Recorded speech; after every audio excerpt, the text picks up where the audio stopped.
If Quick Share does not work for you on the Samsung Galaxy A27, if you have any issues with Quick Share, then first of all, we're gonna open the settings on our phone. Then over here, you want to go to connected devices, and then here we should be able to find the Quick Share option at the top.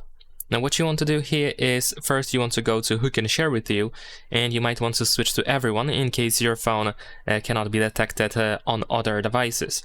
By default we have this option enabled only for 10 minutes, but we can actually uncheck this in case you need more than 10 minutes.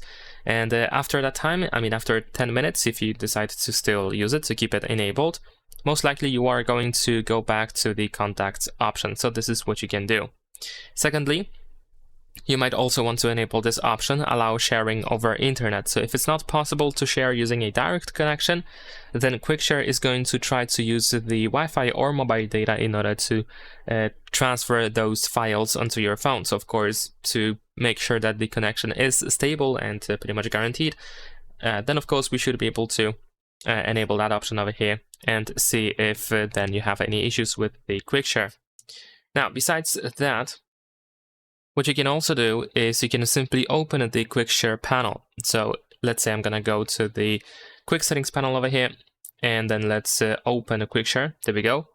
And as long as you stay in this menu over here in Receive, you are temporarily visible to everyone, no matter what your setting is. So in order to increase your chances of being visible on other devices, you can simply open the Quick Share and just stay in the Receive menu for as long as possible until you get files, until the transfer is completely done.